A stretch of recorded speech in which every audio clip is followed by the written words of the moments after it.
Christmas Day is soon here. 2020 been a real rough year. Mama making Jonna cakes. I got a slice of ham on the plate.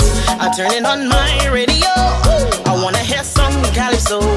I got a cup of rum in me hand. I am a West Indian. Christmas, oh Christmas, Christmas, say Christmas, oh yeah, Christmas, oh Christmas, Christmas, say Christmas.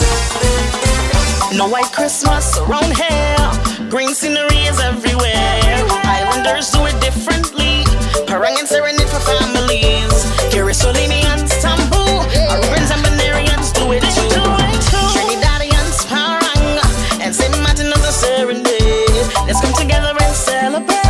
Give our Father thanks and praise. It's Christmas, oh Christmas, Christmas, say. Welcome to the Late Night Show. Hope everything is okay. Hope everything is all right. I'm your host, Andrew Dick. Okay, what's happening on the season's greetings? What's happening in the season of St. Martin? Of course, a lot is happening, and of course, the question is how the country running, how things going, how do you think the government is doing so far? And apparently, they're doing good. They're doing great. Member of Parliament Angelique Rumu, one of the surviving members of the National Alliance, was on the National Alliance weekly program because, of course, radio programs are coming left, right, and center from the different political parties because elections is amongst us.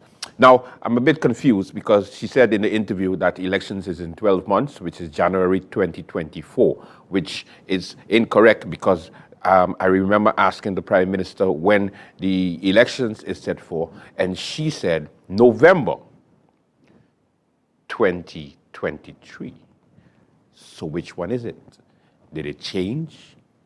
Or is it in 2024 or is it 2023 November? I don't know. But the question is, will the Rescue Rangers of this coalition have break the government before we have elections anytime soon? Of course, you know, the rule is very simple. If there is a snap elections, it's done within 3 months or 6 months. 6 months or 3 months. Either way, it has to happen quickly because it's snap elections. If we wait, then we have another year of this government. But anyway, she was asked how the country doing, and her explanations had me dumbfounded, it had me laughing, and it had me sad at the same time. Three emotions at the same time. I didn't understand it. This is what she answered when she asked, you know, about the government and how they've been doing so far for the past 3 years in government. Well, 12 months from now, that's heading right into election time. Because you know, 2024, January, that's when we're scheduled to have elections. But I think we have 12 months to continue to work on behalf of the people. There's a lot of work to be done. I believe that we have a good combination to get things done. As I said before, we've been making it work because it's important. You know, we've seen a lot of strides being made. I want the people to remember that we're just coming out. We're still in the pandemic, you know, mode, you know, we're slowly coming out. You're still seeing people walk around with their masks because it's still there. But I had a colleague of mine, because I'm very good with my MPs in the different, I'm good with the MPs in Curacao, Aruba, Jamaica, and I just recently made friends with some MPs in Barbados. And those in Jamaica tell me, you know, when you get an opportunity to go on the radio, you must remind the people of St. Martin, and this is Jamaican MP speaking now, that St. Martin has been the first in many things. St. Martin was the first to open up to the rest of the world when many places were on lockdown. St. Martin was the first to come out of lockdown and never go back in a lockdown. St. Martin opened up their doors to cruise tourism. You know, we started home porting. There's so many things that this government has achieved in a pandemic and coming out of the pandemic. You know, so people try to criticize, and I often say, it's easy when you're sitting in opposition. It's easy when you're sitting on the other side to criticize. But when you're in the boat, in that storm, you have to navigate. And not because I'm a part of the party.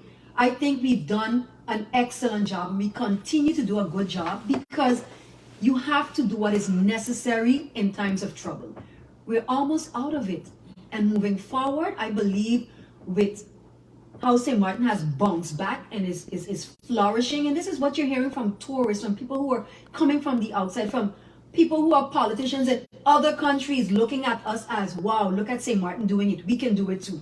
But when you're in something, you don't see it. You have to take your step out of it and look from the outside in, and then you have a clearer vision. And I believe that's what we need sometimes, to go out and come back in. And when you come in, you're going to see, wow, we don't have it that bad, or we have it a lot better than other countries. Well, let's hope we can keep it that way. And with you there, that definitely St. Martin Well, will be I'm better. always going to have the positive outlook. Eh? That's me. I tell people I don't see stumbling blocks. I see stepping stones.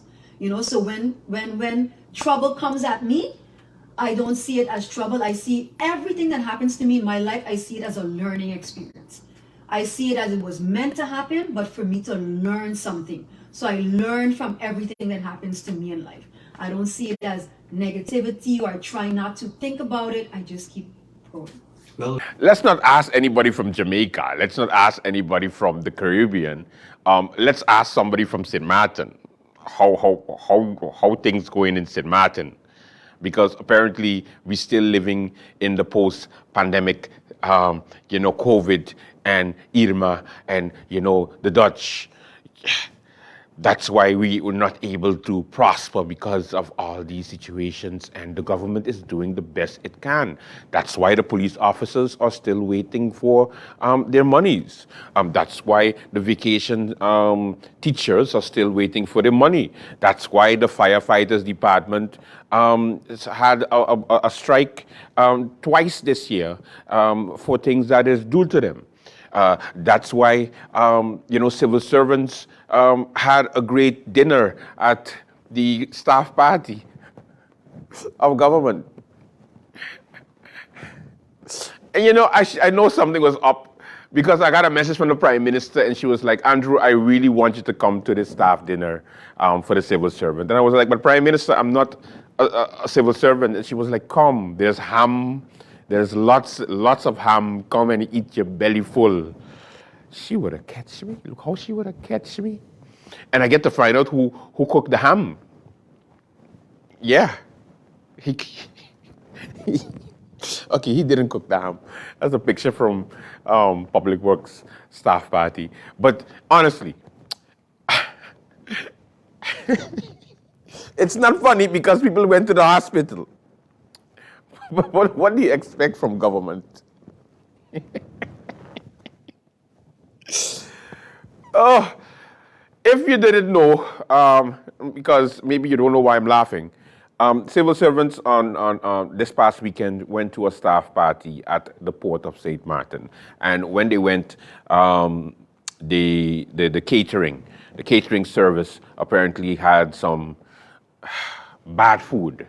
And the food was so bad that a number of civil servants ended up going to the hospital after because they had food poisoning.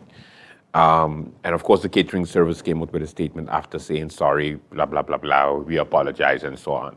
But it still happened, and we need to talk about it. And I just want to say, Prime Minister, you're wicked for wanting me to come to that party, for me to eat the ham, the bad ham. You're out of order. Anyway, welcome to the Late Night Show. Hey, listen, what we're doing the rest of this week, prior to Christmas coming, and we're going to go to different locations and showcase some of the stuff that you can get for the Christmas season. So make sure you stay tuned for that. And it's going to be a fun rest of the week. Of course, Late Night does a Dick Christmas. That's what I call my special, a Dick Christmas. Because it's Andrew Dick, so I call it a Dick. Yeah, get it? Anyway, Welcome to the Late Night Show. We have a good one for you. Let's begin.